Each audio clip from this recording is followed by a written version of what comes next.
নির্বাচন শেষ হওয়ার পর আজকে ঘোষণা, অর্থাৎ কোন দল জিতবে কোন দল হারবে।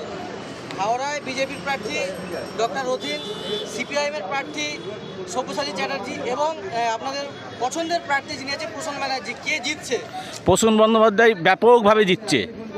এই যে রাজ্যের গতকালকে যে সমীক্ষা দেখিয়েছিল যে বিজেপির কোনো রকমভাবে কিন্তু রাজ্যে একটা অন্যরকম ক্ষমতায় লড়তে চলেছিল বা জিততে চলেছিল, সেই ক্ষেত্রে কতটা জিতছে বা হারছে? এক্সিট পোল সম্পূর্ণ হচ্ছে মোদি মিডিয়া, সেই জন্য একদম ভুল ধারণা, একদম 100% উল্টে গেছে। তাই বর্তমানে মমতা সরকার ছিল, থাকবে, আগামী দিনে থাকবে। তাই মা মাটি মানুষ জিন্দাবাদ, তৃণমূল কংগ্রেস জিন্দাবাদ, অভিষেক ব্যানার্জি জিন্দাবাদ।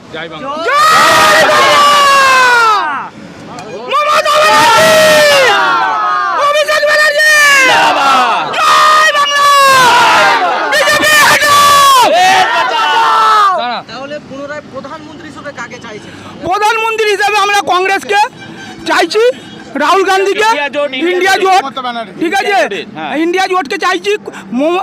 প্রধানমন্ত্রী আমাদের দিদি হোক, পশ্চিমবাংলায় মুখ্যমন্ত্রী আছে, আমরা চাই কেন্দ্রতে যে যেভাবে পশ্চিমবাংলা চালাচ্ছে সেরকমভাবে প্রধানমন্ত্রী হয়ে দেশটা চালাক। না, আপনি যে বলছেন রাহুল গান্ধী না জোটে আসছি, জোটে, কিন্তু জোট তো হয়নি, এখনো বাকি আছে। দিদি দেবে, দিদি একদম 100 দেবে মনোভাব।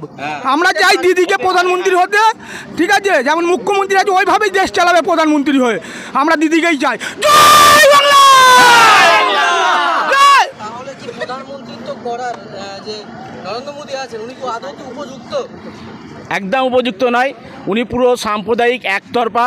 যেহেতু এটা গণতন্ত্র রাষ্ট্র, সবাইকে নিয়ে চলা অধিকার, তাই উনি একতরফা হয়ে শুধু একদিকেরই ভাবনা চিন্তা করে দেশ চালাচ্ছে। সেই জন্য ওনাকে একেবারে বদলে দেওয়া অবশ্যই প্রয়োজন।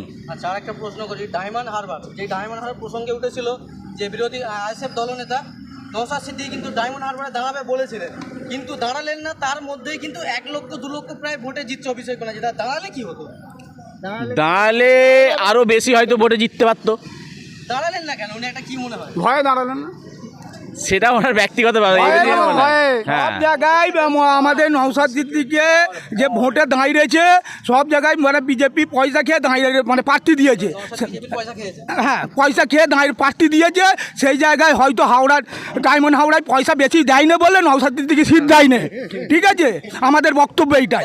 যাদবপুরে প্রার্থী দিয়েছে আইএসএফ, নওশাদ সিদ্দিকী ওইটা বেশি পয়সা দিয়েছে বিজেপি, কিন্তু প্রায় আমরা 2021-এ যেই ভোটে জিতেছিলাম তার থেকে প্রায় ও তো বলতেই পারে, বিরোধী দল বলতেই পারে, ঠিক আছে। আমাদের যে যাদবপুরে সায়নী অনেক ভোটে জিতছে। নওশাদ সিদ্দিকী দল জিতে না বিজেপির দালাল নওশাদ সিদ্দিকী, বিজেপির দালাল। ও কেন্দ্র বাহিনী নিয়ে ঘোরে, পশ্চিমবাংলা সরকারের পুলিশ নিয়ে ঘোরে না।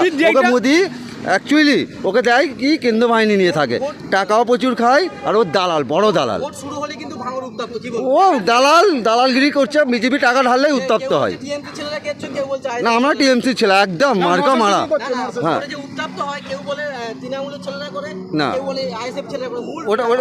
ওটা বিজেপির লোকই করে, ওটা নওশাদ সিদ্দিকী করায়। টাকাটা যখনই ঢালে নওশাদকে, নওশাদ বিজেপি ছেলেকে নিয়ে উত্তপ্ত করে, বদনাম হয় টিএমসি ছেলে।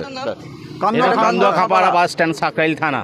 আপনি কোন পদে আছেন এখানকার তৃণমূল? আমি এখানে সহসভাপতি বুথ। আপনার নাম? জিয়াউর রহমান। ঠিক আছে।